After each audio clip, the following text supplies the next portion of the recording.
సోదర మిత్రుడు సోదర సంస్థ అయినటువంటి పాస్ యొక్క వ్యవస్థాపకులు వారు ఒక స్కూల్నే పెట్టారు. సావిత్రిబాయి పూలే వీరి నాయకత్వంలో స్కూలు, అంటే వాళ్ళ మిత్రులకు ఈయన సాయం చేసి అంత బ్రెయిన్ చైల్డ్ ఆయన్ని పెట్టారు. అదేవిధంగా మరి వారు ఒక యూనివర్సిటీ కూడా పెట్టాలనేటువంటి ఒక మహత్తరమైన కార్యక్రమంతో వెళ్తున్నారు. వారు మనతో ఈ విద్యార్థులకు వారు కూడా ప్రొఫెసరే, మనలాగా ప్రొఫెసర్ కాబట్టి వారిని ప్రసంగించి మన అందరినీ ఎట్లా పోతే బాగుంటుందో సూచన చేయవలసిందిగా, అదేవిధంగా గవర్నమెంట్కు అన్ని సూచనలు చేయవలసిందిగా నేను కోరుచున్నాను.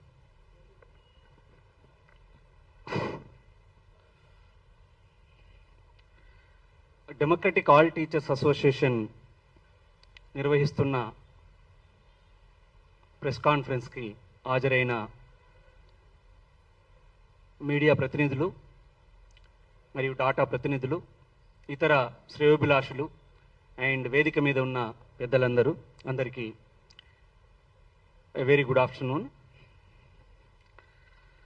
ముందుగా డెమోక్రటిక్ ఆల్ టీచర్స్ అసోసియేషన్ తీసుకున్న ఈ ఉద్యమ ప్రక్రియకు ప్రత్యేకించి తొలగించిన ప్రొఫెసర్ ఉపేందర్ కుమార్, ఇప్పుడే పేరు వింటున్నాను, ఆ ఉపేందర్ కుమార్ను మళ్ళీ ఉద్యోగంలోకి తీసుకోవాలనే డిమాండ్కు ఆయన పైన ఏమైనా ఆరోపణలు ఉంటే నోటీస్ ఇవ్వండి, ఎక్స్ప్లెనేషన్ చూడండి, చట్టబద్ధంగా ఏదైనా చేయదలిస్తే చేయండి, కానీ తొలగించిన తర్వాతనే ఎక్స్ప్లెనేషన్ చెప్పుకోవాల్సి రావడం అనేది దురదృష్టకరం.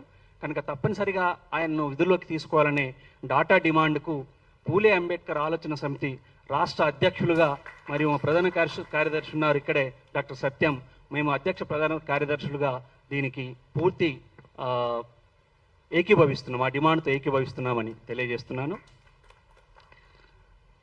మిత్రులు ఇద్దరు మాట్లాడుతున్న, ప్రొఫెసర్ వెంకటదాస్ గారు మరియు లక్ష్మణ్ ఇద్దరు మాట్లాడుతున్న సందర్భంలో కూడా భూస్వామ్య వ్యవస్థను ప్రస్తావించారు. ఇందులో ఎవ్వరు డౌట్ పడద్దు, ఆధునిక ప్రైవేటు విద్యా వ్యవస్థ ఇది నయా భూస్వామ్య వ్యవస్థ, దాంట్లో డౌట్ ఏమీ వద్దు. ఎవరికైనా డౌట్ ఉంటే తొలగించుకోండి. ఒకప్పుడు భూస్వాములు కదా తమ భూమిలోకి వచ్చిన కూలీలను ప్రత్యేకించి ఖచ్చితంగా భూస్వాములంతా కూడా ఒక ప్రివిలైజ్డ్ సెక్షన్కి సంబంధించిన వాళ్ళే, ఈ దేశంలో ఉన్న కుల వ్యవస్థలో ప్రివిలైజ్ క్యాస్ట్కి సంబంధించిన వాళ్ళే. అండ్ ఆ భూముల్లోకి పోయిన వాళ్ళంతా కూడా ఈ దేశంలో అండర్ ప్రివిలైజ్ సెక్షన్స్ వాళ్ళే. ఇప్పుడు కూడా అదే ప్రివిలైజ్డ్ సెక్షన్స్ అంతా ప్రైవేటు విద్యాలయాలను అన్నిటిని వాళ్ళు నడుపుతున్నారు. అదే అండర్ ప్రివిలైజ్డ్ సెక్షన్స్ ఇక్కడ మళ్ళా అప్పటి బానిసల్లాగానే ఇప్పుడు పనిచేస్తున్నారు. ఇది నో డౌట్ నయా భూస్వామ్య వ్యవస్థ. అక్కడ వారు నచ్చిన విధంగా చేయించేవారు, రాత్రింబవళ్ళు ఇచ్చేటంత ఇచ్చేవాళ్ళు, తిండి కూడా పెట్టేవాళ్ళు కాదు. అలాంటి పరిస్థితే ఇక్కడ కూడా ఉంది. మీరు గమనించండి, ఎక్కడ పోయినా గమనించండి, ఆ పేర్లను గమనించండి, యజమానులను గమనించండి, అందులో పనిచేస్తున్న స్వీపర్ నుంచి మొదలుకుంటే లెక్చరర్స్ వరకు గమనించండి. ఈ సెక్షన్స్లలో ఎవరున్నారు, యజమాని సెక్షన్లలో ఎవరున్నారో మనం గమనిస్తే ఆ భూస్వామ్య వ్యవస్థ నయా రూపంలో ఇప్పుడు విద్యా వ్యవస్థగా, ప్రైవేటు విద్యా వ్యవస్థగా అవతరించిందన్న విషయాన్ని మనం అందరం గ్రహించాలి. అయితే ఈ నయా భూస్వాములు గమనించాల్సిన అంశం కూడా ఇంకొకటి ఉంది. ఏ గతి పట్టింది గ్రామాలలో భూస్వాములకి? అఫ్కోర్స్ ఆ భూస్వాముల మీద పోరాడిన నక్సలైట్లు ఈరోజు లొంగిపోవచ్చు కాక, వారి మెడ మీద తుపాకీ పెట్టి ఆర్మీని తీసుకొచ్చి వాళ్ళ మీద తుపాకీ పెట్టి అయితే లొంగిపోండి లేదంటే చంపేస్తామని వాళ్ళను లొంగ తీసుకోవచ్చు కాక, వాళ్ళు అంతిమ విజయం కమ్యూనిజాన్ని సాధించకపోవచ్చు కాక, అయినప్పటికీ గ్రామాలలోని భూస్వాములంతా హైదరాబాద్ రంగారెడ్డి చుట్టుపక్కలకు పరిగెత్తుకొచ్చి ఇక్కడ నివాసం ఉండే పరిస్థితి ఎందుకు వచ్చింది? అప్పటి ఆ భూస్వాములు చేసిన ఎక్స్‌ప్లాయిటేషన్, ఆ హరాస్మెంట్, దానికి ఏం కావాల్సి వచ్చింది? మీరు మీ ఇళ్లను భూములను వదులుకోవాల్సి వచ్చింది. ఆ పరిస్థితిని ఇప్పటి నయా భూస్వాములు తెచ్చుకోవద్దని ఈ వేదిక నుంచి హెచ్చరిస్తున్నాను. నేను భూస్వామ్య వ్యవస్థతోని ఈ నయా ప్రైవేటు విద్యా వ్యవస్థను ఎందుకు పోల్చుతున్నాను? ఇండస్ట్రీతో పోల్చట్లేదు. చాలా పోరాటాల కారణంగా ఇండస్ట్రీలో ఉన్న కార్మికులకు ఆ లేబర్ కోడ్స్ను కూడా ఈ మధ్య మారుస్తున్నారు, వేరే విషయం. కానీ లేబర్స్కు రకరకాల చట్టాలు కొంత రక్షణనిచ్చినాయి. కానీ ఈ సేవా రంగం, సర్వీస్ సెక్టార్లో ఉన్న, ప్రత్యేకించి సర్వీస్ సెక్టార్లో ప్రధాన రంగమైన విద్యా వ్యవస్థలో ఎలాంటి చట్టపరమైన రక్షణ లేదు. ఉన్నది, దానికంటూ నిబంధనలు ఉన్నాయి. యూజీసీ నిబంధనలు ఉన్నాయి, ఏఐసిటి నిబంధనలు ఉన్నాయి, హైయర్ ఎడ్యుకేషన్ నిబంధనలు ఉన్నాయి, యూనివర్సిటీ నిబంధనలు ఉన్నాయి. వీళ్ళంతా దొంగలే. నిబంధనల రూపంలో ఉంటాయి. వాటికి ఇన్స్పెక్షన్ పోయినప్పుడు ఒక నోటీస్ ఇస్తారు, బెదిరిస్తారు, కవర్ తీసుకుంటారు, కవర్ చేస్తారు. ఇది కథ. కవర్ తీసుకుంటారు, కవర్ చేస్తారు. అక్కడ ఉంది లోపం అంతా. నిబంధనలు లేవని కాదు. ఇప్పుడు మాకు గవర్నమెంట్ వ్యవస్థలో యూజీసీ నిబంధనలు ఉన్నాయి. యూజీసీ నిబంధనల ప్రకారం మాకు జీతం ఇస్తారు, అన్నింటి విషయాల్లో కొంచెం పాటిస్తారు. అక్కడ కూడా ఎక్స్‌ప్లాయిటేషన్ వచ్చింది. ఇప్పుడు కాంట్రాక్ట్ పేరిట, గెస్ట్ ఫ్యాకల్టీ పేరిట, అవుట్ సోర్సింగ్ పేరిట అందరిని అక్కడ కూడా దోపిడీ చేస్తున్నారు. రెగ్యులర్ ఉన్న వాళ్ళకి మాత్రమే దోపిడీ లేదు. మాకు దోపిడీ ఉందని అనట్లేదు, మా గౌరవప్రద వేతనం ఉంది. కానీ అందరికి అలాంటిదే రావాలి కదా, మాకు వస్తే సరిపోదు కదా. మా కళ్ళ ముందే ఉన్న వ్యక్తి ఆకలితో ఉంటే నేను ఎట్లా సంతోషంగా ఉంటానండి? ఒక మనిషి అయిన వాడు మాత్రం సంతోషంగా ఉండడు కదా. క్రూరులు ఉండొచ్చు, నాకు పెద్ద వేతనం వస్తుంది, ఆయన ఎంత అని ఉండొచ్చు. కానీ మనిషిగా మానవత్వంతో ఆలోచించే వ్యక్తి పక్కవాడు అదే పాఠం చెప్పుకుంటూ తినడానికి కూడా తిండి లేక, సరిగ్గా కనీసం పిల్లలకు ఒక ఎడ్యుకేషన్ ఇద్దామంటే ఫీజులకు డబ్బులు లేక తోటివాడు ఉంటే నేను ఎట్లా సంతోషంగా ఉంటాను? 100 మందిలో ఒక వ్యక్తికి మంచి జీతం ఉంటే వ్యవస్థ బాగుపడుతుందా? కాదు కదా. అందుకని ప్రైవేట్, అట్లీస్ట్ ఇండస్ట్రీలో ఉన్న హక్కులు కూడా సర్వీస్ సెక్టార్లో, ప్రత్యేకించి విద్యా వ్యవస్థలో లేవు. ఆ ఉన్న నిబంధనలను ఎవ్వరూ పాటించడం లేదు. పాటించకపోతే ఎవరైతే శిక్షించాలో ఆ శిక్షించే స్థానంలో ఎవరున్నారండి? మొన్నటిదాకా మల్లారెడ్డి మినిస్టర్. మల్లారెడ్డి శిక్షిస్తాడా? ఒకప్పుడు పాట పాడేవాళ్ళం కదా, తన కంటిని తన వేలితో పడవడం గద్దరు వాడేవాడు పాట. వీళ్ళు పొడుచుకుంటారా? వాళ్ళే మినిస్టర్లు, వాళ్ళే విద్యా వ్యవస్థ. మల్లారెడ్డి మహేందర్ రెడ్డి మెడికల్ కాలేజీ, నేను రంగారెడ్డి సేవలకు పోతుంటా, ఆయనదే కనిపిస్తుంటుంది. నాకేం కనిపిస్తుంది అంటే ఒకటే గుర్తుకొస్తుంది, మా తాత వీళ్ళ చేనులకు పని చేయబోయిండు, ఇప్పుడు నేను వీళ్ళ కాలేజీలకు పాఠం చెప్పబోతాను. గంతే తేడా, గదే జరిగింది. కనుక ఇక్కడ గమనించాల్సింది దీన్ని అర్థం చేసుకోవాలి. ఫస్ట్ మనం దీన్ని అర్థం చేసుకోవాలి. ఆధునిక ప్రైవేటు విద్యా వ్యవస్థ అంతా కూడా నయా భూస్వామిక వ్యవస్థ, ఏ లక్షణాలలో కూడా తక్కువ లేదు. నంబర్ 1. ఇక దీని ద్వారా ఏం సాధించాలనుకుంటున్నారు వీళ్ళు? వికసిత భారతం సాధించాలనుకుంటున్నారు. ఎప్పటి నాటికి? 2047 నాటికల్లా వికసిత భారత్ను సాధిస్తారు. ఎట్లా వికసిత భారత్ కావాలంటే ఏం చెప్తారు? ప్రధానంగా 3 క్రైటీరియాలలో ఉన్న criteria per capita income.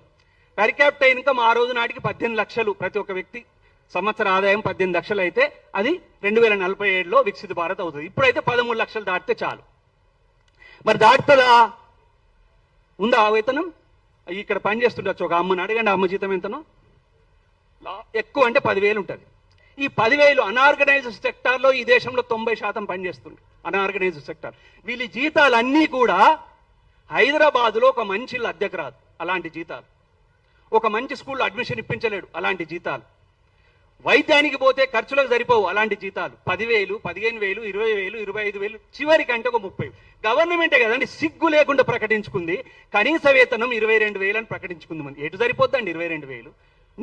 Revanth Reddy నీ ఇంటి పక్కన ఒక రూమ్ అయినా అద్దెకిస్తావా 22,000కు? ఏమంటే ప్రకటిస్తుంది గవర్నమెంట్కి అసలు బుద్ధి ఉందా? కనీసం ప్రకటించకుండా ఉండే బాగుంటది. 22,000కు ఈ ఆధునిక వ్యవస్థలో ఎలా కనీస వేతనం అంటావు? ఏమొస్తుంది ఆయనకు? ఎలా తింటాడు? ఎలా పిల్లల్ని చదివిస్తాడు? ఎలా బట్టలు కడతాడు? ఇలాంటి మరి అదే ఆదాని అంబానీది. ఇప్పుడు మీరు ChatGPT ఉంటే లేదా ఏ ఉంటే కొట్టి చూడండి. ఆదాని యొక్క నెట్వర్త్ ఎంత, అంబానీ యొక్క నెట్వర్త్ ఎంత ఒకటి చూడండి. 8 లక్షల కోట్ల రూపాయలు. 8 లక్షలు దాటిన దాదాపు. అంటే తెలంగాణ బడ్జెట్ ఉంది కదా, ఒక సంవత్సరం బడ్జెట్, ఒక్క సంవత్సరం బడ్జెట్ ఎంత వ్యవస్థ నడుపుతారు చూస్తారు కదా, అట్లా 3 సార్లు నడపగలరు వాళ్ళు. 3 లక్షల కోట్లు, అరౌండ్ 3 లక్షల కోట్లు తెలంగాణ బడ్జెట్. 3 లక్షల కోట్ల కంటే తక్కువనే. వాళ్ళది అరౌండ్ 9 లక్షల కోట్లు నెట్వర్త్. వాళ్ళ జీతం బయటికి కనిపించే జీతమే కనీసం 2 కోట్ల రూపాయలు నెలకు.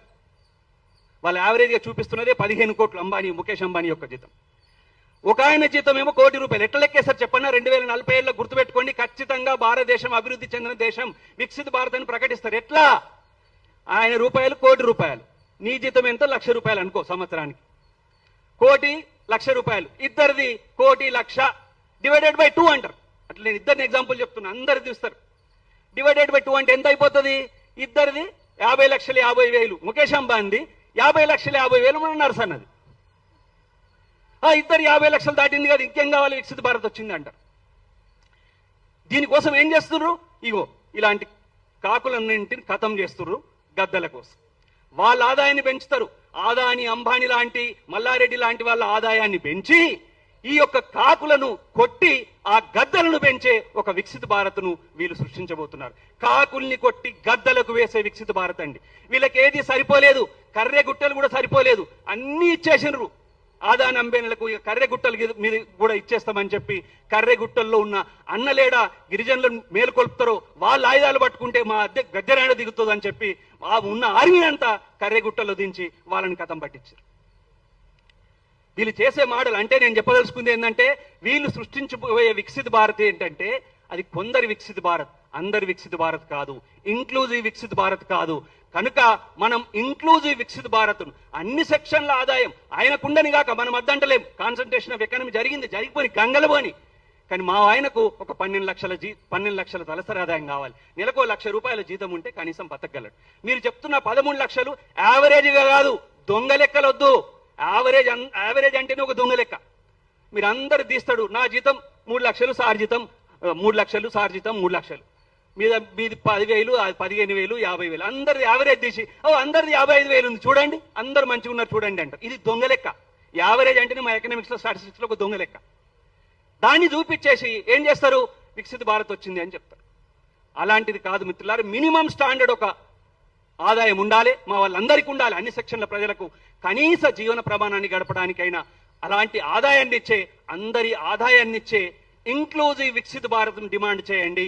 మీరు ఎక్కడ పోతే అక్కడ మాకు జస్ట్ వికసిత భారత్ వద్దు, ఇంక్లూజివ్ వికసిత భారత్ కావాలి. మీరు ఆదాని అంబానీల ఆదాయం పెంచి వికసిత భారత్ ప్రకటించబోతున్నారు. అలా కాదు, అందరి ఆదాయాన్ని పెంచే ఇంక్లూజివ్ వికసిత భారత్ను మేము కోరుకుంటున్నాం. దాన్ని మీరు సాధించండి దమ్ముంటే అని చెప్పండి. ఇంకొకటి వీళ్ళు అభివృద్ధి చేస్తున్న మోడల్ ఏంటి? ఎకనామిక్స్ స్టూడెంట్ గా నేను చెప్పగలను. వీళ్ళు చేస్తున్న మోడల్ అంతా కూడా ఒక విధ్వంసపూర్వక మోడల్. ఏం బతుకుంది వల్ల? బయటకు పోతే గాలి స్వచ్ఛంగా ఉందా? గాలి కలుషితం. నీళ్లు తాగుదామంటే నీళ్లు స్వచ్ఛంగా ఉన్నాయా? నీళ్లు కలుషితం. భూమి స్వచ్ఛంగా ఉందా? భూమి కలుషితం. ఎవ్రీథింగ్ కలుషితం. సర్వనాశనం చేశారు. సర్వనాశన మోడల్ ఇది. ఇది చివరికి ఎలాగైపోయిందంటే వీళ్ళ మోడల్ ఎక్కడికి తీసుకుపోతుంది తెలుసా? మనందరం సముద్రంలో మునిగిపోయే మోడల్ ఇది. గ్లోబల్ వార్మింగ్ జరుగుతుంది, భూమి వేడెక్కిపోతుంది. ఆ వేడి కారణంగా ఆ హిమాలయాల రూపంలో ఉన్న మంచులు కూడా కరిగిపోయి సముద్రంలో కలుస్తాయి, సముద్ర మట్టం పెరిగిపోతుంది, మనం అందరం లోపడిపోతాం. ఇది వీళ్ళ మోడల్.